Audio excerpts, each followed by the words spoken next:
महिला अपने बेटे के साथ खेलते समय भयभीत हो जाती है जब उसे लगता है कि बेटा उसे कुछ अजीब नजरों से देख रहा है, जैसे कि उसकी नजरें कुछ गलत इरादे से भरी हों। यह अश्लील नजरें किसी 6 साल के बच्चे की नहीं हो सकती। महिला तुरंत ही घबरा जाती है और डर के मारे उठकर बेटे को दूर धकेल देती है। लेकिन उससे पहले कि वह कुछ पूछ सके, लड़का फिर से अपनी मासूमियत में लौट आता है। शुरुआत में महिला इसे अपनी सोच का ही परिणाम मानती है, लेकिन रात में जब वह गहरी नींद में होती है, लड़का चुपके से उसके बिस्तर पर चढ़ जाता है और अगले ही पल उसके गाल को सहलाने लगता है। लड़के की नजरों में भी कुछ अलग तरह की भावनाएं दिखाई देती हैं। लेकिन इस दिन के बाद से अजीब घटनाएं लगातार होने लगती हैं। उस दिन घर में जन्मदिन की पार्टी चल रही थी। महिला बस अपने पति के साथ थोड़ी सी नजदीकी दिखा रही थी, लेकिन जैसे ही उसने मुड़कर देखा, वह अपने बेटे को दूर से उन्हें घूरते हुए देखती है। उसकी नजरें जैसे किसी दुश्मन को देख रही हों, बेहद गुस्से में। महिला यह देखकर हैरान हो जाती है और यह समझने के लिए कि यह सब क्या हो रहा है, वह बेटे से पूछती है कि हाल ही में उसके साथ क्या हुआ है। लेकिन लड़का कुछ चौंकाने वाली बात कहता है। वो चीटर है। यह कहकर लड़का जल्दी से ऊपर की ओर भाग जाता है। महिला इसे बच्चे की मजाक समझती है। अगले ही पल बेटे ने गलियारे की लाइट बंद कर दी, जिससे महिला वहीं औंधे मुंह गिर पड़ी। क्योंकि उस समय घर में सभी रिश्तेदार और दोस्त मौजूद थे, वह ऊपर जाकर बेटे से हिसाब नहीं कर सकती थी। लेकिन उसे यह अंदाजा नहीं था कि बेटा फिर से दूर से उसे गुस्से से घूर रहा है।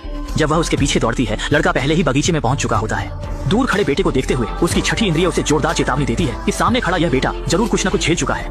इस सब की तह तक जाने के लिए अगले दिन जब पति काम पर चला जाता है, वह बेटे से बात करने का मन बनाती है। लेकिन जैसे ही वह सोच रही होती है कि कैसे बात शुरू करे, अचानक पियानो से उसका हाथ कट जाता है। तब उसे पता चलता है कि पियानो की चाबियों पर किसी ने जानबूझकर ब्लेड रख दिया था। ये समझते हुए कि यह बेटे की शरारत है, महिला गुस्से से भर जाती है और तुरंत ही उससे हिसाब लेने जाती है। लेकिन ठीक उसी समय उसे तहखाने से बेटे की दर्दनाक चीख सुनाई देती है। नीचे जाकर देखने पर वह देखती है कि बेटा दीवार के कोने में दर्द से कराह रहा है। उसे सहलाने के बाद वह पाती है कि बेटा पूरी तरह से ठंडा हो चुका है, इसलिए वह तुरंत उसे बिस्तर पर ले जाती है। यह जानने के लिए कि बेटा बुखार में है या नहीं, वह जल्दी से थर्मामीटर ढूंढने लगती है। लेकिन तभी उसे बेटे की दराज में अपनी कुछ समय पहले खोई हुई अंडरवियर मिलती है। लेकिन चूंकि स्थिति गंभीर है, वह ज्यादा सोच नहीं पाती और थर्मामीटर लेकर बिस्तर के पास जाती है। लेकिन तब वह देखती है कि बेटा कुछ बड़बड़ा रहा है। ये सुनने के लिए कि बेटा क्या कह रहा है, महिला जल्दी से कान लगाती है। लेकिन तभी लड़का फिर से मुंह बंद कर लेता है और जैसे कुछ हुआ ही नहीं, आंखें खोलकर महिला को एक भूतिया मुस्कान देता है।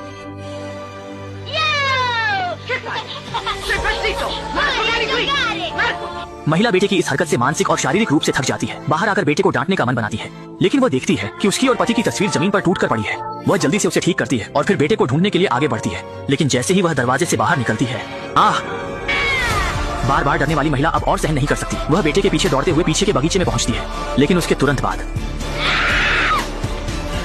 जैसे ही उसने पीछे मुड़कर देखा, उसने पाया कि एक भूतिया हाथ उसके पैर को पकड़े हुए था। यह डरावना दृश्य महिला को जोर से चिल्लाने पर मजबूर कर देता है। लेकिन जब वह फिर से आंखें खोलता है, वह भूतिया हाथ फिर से गायब हो जाता है। जाहिर है कि वह लोहे की खुरपी लड़के द्वारा बनाया गया जाल था। इस घटना के बाद महिला पूरी तरह से समझ जाती है कि उसके प्यारे बेटे में कुछ डरावनी बात है। मजबूर होकर वह यह बात पति को बताती है, लेकिन पति इसे गंभीरता से नहीं लेता। वह मानता है कि बेटा अब विद्रोही अवस्था में है, कुछ शरारती हरकतें करना सामान्य बात है और वह पत्नी को बार बार शक करने से मना करता है। पति की बात सुनकर महिला भी सोचती है कि शायद वह ज्यादा संवेदनशील हो रही है। दिन की घटनाएं सच में बस कुछ हादसे